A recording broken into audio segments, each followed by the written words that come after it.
Is it normal to say lad in Canada? Not at all, no. Not very common. Bud is a huge one, for sure. Lots.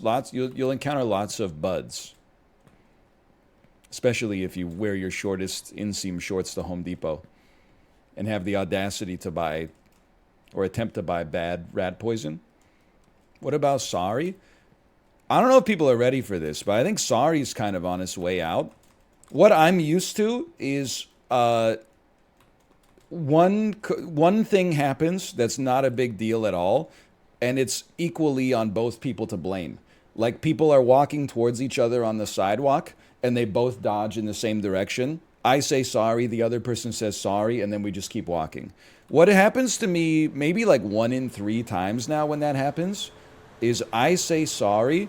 The other person says something along the lines of, you've got nothing to be sorry about.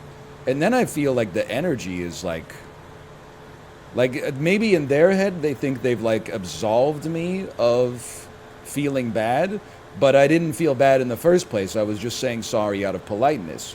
Instead, now I'm like, it's like I wasn't trying to own you by saying sorry. I didn't realize that I'm the bad person here for saying sorry. The vibe is way off after that. It just doesn't feel right. I say you're good. Fuck you. You're excused? Oh, that wouldn't be good either. I think it would just go sorry, sorry. Sometimes I say my bad. My bad, you're good is fine. Sorry, you're good is like the way I look at it, and this is too analytical. If I say sorry first, we're both equal status in the interaction. I say sorry first. I've deliberately lost face. I'm choosing to lose face so that the interaction can even out again. And then you're not saying sorry and lowering yourself down to the same status that I lowered myself to.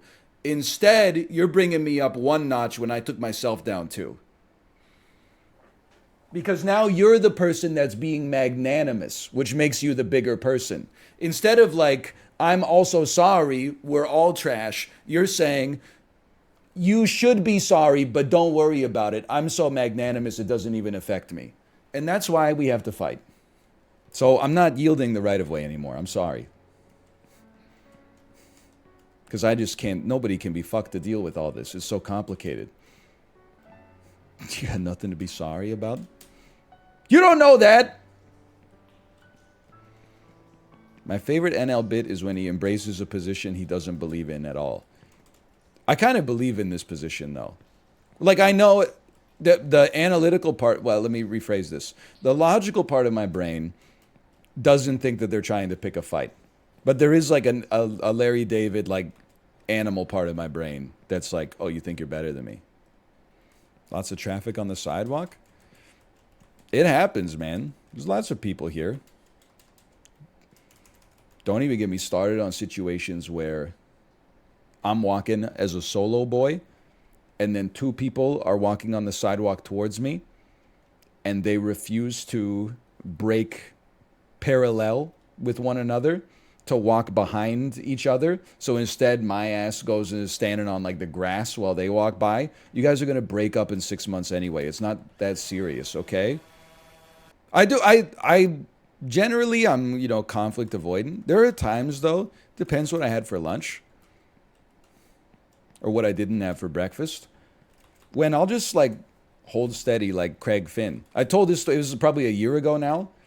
There was, like, a mom and 2 kids, but they were kids that, they're not, like, 2. They were, like, 11 or 12. And the kids, you could just tell, sometimes you just look at a kid and you're like, this kid's a fucking troublemaker. I'm not saying he's, like blowing up toilets with cherry bombs, but he's a cut up, he's a smart aleck. You know what I'm talking about. So this kid was walking with his dog on a leash and they were like not paying attention. They were like punching each other and stuff like that. I got as far right on the sidewalk as I could, which is my lane. It's my lane. And I just kept walking. And at no point did they ever look like they were going to yield. But I said, I'm not moving. This is my space. I got to preserve my space. You got space to move over behind your mom. And I kept walking, and then the kid moved over, but he didn't move the dog over. So the leash like wrapped itself around my torso as I was walking. And then the kid went from like cut up to reek status in like zero point 0.1 second. He was like, "Oh my God, sorry, mister." And I just said, "Okay." And then he like untangled the leash and kept walking. But I wanted him to know, like I'm a nice guy. You're lucky I'm a nice guy. A lot of people out there would say, "You got nothing to be sorry about." And then that shit's really going down. You don't have to, like, drop the drug from Limitless before you go walking on the sidewalk, but you should at least, like, pay attention to your surroundings. Okay, old ass. Oh, man. So true. Okay is so passive aggressive. Yeah? Okay. I think passive aggression gets a bad rap. It's annoying when it happens to you, but it feels great to do it sometimes. It feels awesome to be passive aggressive. It's fun as fuck. Thank you. There's dozens of us, man. Like if somebody says, "How are you?" and they've annoyed you, and you say, "Okay," and then don't even reciprocate the question. Ooh. Oh, man. It's like Thanos getting the last Infinity Stone. I love doing that. Just making the whole vibe uncomfortable until they're compelled to ask you what's wrong.